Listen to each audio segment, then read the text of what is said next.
Welcome back, guys. It's fall flip time. Let's go ahead and get started. In today's video, we are just going to be taking some of those fall items I picked up from my previous haul and flipping them in a nice, quick, and easy manner. And we're going to start out with this metal grapevine pumpkin hanger that I picked up. And I love all of the foliage and things that are already on it, but we just need to fill in some of these holes, make it a little more substantial, and just add a little bit more texture. So I'm just going to gather up all of my fall foliage that I've had from previous years and try to use some of that up. I'm going to take these leaves. I believe this stick came from the Dollar General, and I'm just going to cut it down and also use some of these flowers that I picked up from the Dollar Tree in years past. And I'm just going to weave these in and out, and I always like to do a dry run on where my foliage or things are going to be placed before I would hot glue or wire it in, just so I know exactly where it's going to go. So I'm just going to tuck these in, fill in any holes, get it to where I like it. And then I'm also going to be adding a bow to this. So I'm just going to grab some ribbon from my stash. I apologize, I don't know where this one would have come from. And I'm going to make a bow. I didn't feel like doing anything fancy today, so I cut out two different lengths of ribbon and I put them into a loop and left a little bit of material overlapping itself, stacked them on top of each other, cut off another piece of material, folded it in half, made a tail, tucked it underneath, and then wrapped it all together with some floral wire. I'm going to cut the little tails to add a little decorative piece to this, and then I'm going to leave that excess floral wire on there, and that's what I'm going to use to attach the bow. Once I get it all laid out and I know it's where I need it to be, I'm going to just use that same floral wire and I'm going to weave it in and out and just attach all of those pieces that I have in there. That way I know they're nice and secure. I'm just doing it this way just because if someone wants to rearrange this in the future, they don't have to worry about picking through and picking off hot glue. I really like how easy and simple it was to give this kind of a fresh look, and I'm very happy with how it turned out. The next thing that we're going to be working on is these grapevine pumpkins. So I'm going to start with the big one, and it does have some stuff on top already. And I'm not loving this apple. It's just very fake looking. I don't know. It's not doing anything for me. So I'm going to snip that off the top, and then I'm going to add in some of the foliage that I already have. So I have some flowers here. I have some of these like darker berries, and I have some brown pieces that I'm also going to do. I just want to add more texture. The arrangements that I tend to like have a lot of different types of flowers, different colors. You know, here we have the berries. They have like a fake stem here. It just allows for a lot of texture and a lot of dimension in your piece, and I love that.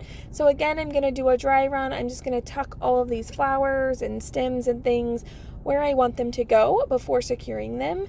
That way I don't have to do twice as much work. Once I get them all in place, I'm just going to take some floral wire again, and I'm going to run it through everywhere and make sure it's secured nice and tight. This one I love. I love this little pumpkin. I love grapevine type things.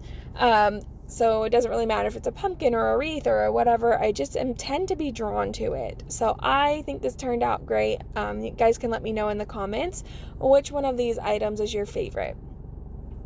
Next, we're going to be working on the tiny little grapevine pumpkin I picked up. It's super cute on its own, but I did want to just add a little bit to it. So I'm just going to do a little raffia bow and use one of those same little brown stem flowers that I put in the other. Kind of make them match, so if somebody wants to buy it as a set, but also it's good enough to be self-standing.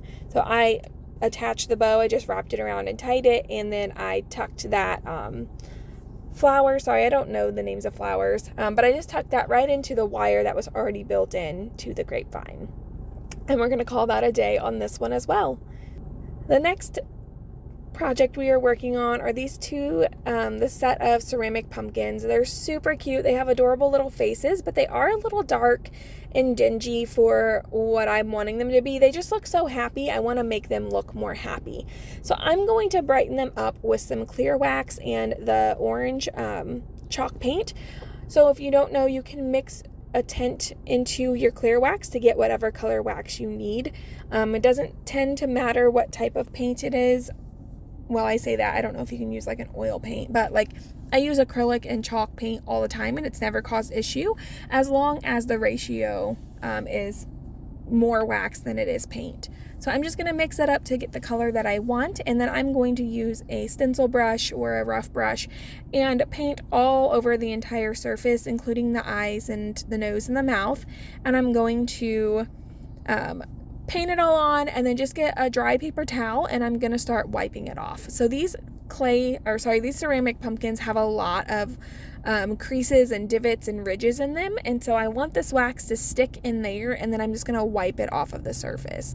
This, you can see, has brightened it up so much, and I did make sure to wipe the blue and black part of his eye. That way there's no weird discoloration there, so they're still bright and still shiny, but I think it made a huge difference when you look at these two side by side. And then I just repeated that process on all sides of both pumpkins. Next, we're going to be working on this next set of pumpkins. They have a lot of texture to them just because of their design, but they're very dark, very dingy, and again, I want to brighten them up. So I'm going to take that same wax I've already mixed up, and I'm going to get it in all of those creases and crevices. I'm going to work it really good by working my brush in a circular motion, trying to hit all of those different spaces and creases that you see. And I'm going to do it all over the entire surface, and then take a dry paper towel, wrap it around, and just kind of squeeze it on to where it's going to absorb any of that excess wax. Sorry, words are hard. And then also use it and wipe away any of the wax that might be built up. And then I'm going to let it dry really well. And I did this on both. From there, I'm going to take some Waverly wax, antiquing wax, and I'm going to hit the stems, again, just to add some dimension, get that darker color in down in those crevices, because they're a little light for how dark this pumpkin was originally.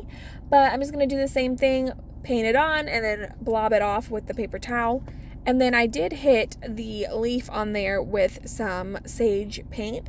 Once the paint and wax was dry, I just wanted to add one more layer of dimension to this. So I took the wax that I had previously mixed up, added a little bit of white to make it lighter, and then I took a chip brush and I just brushed it on the outside or the higher points of this pumpkin to make those a little lighter than the like squares on the inside, if that makes sense.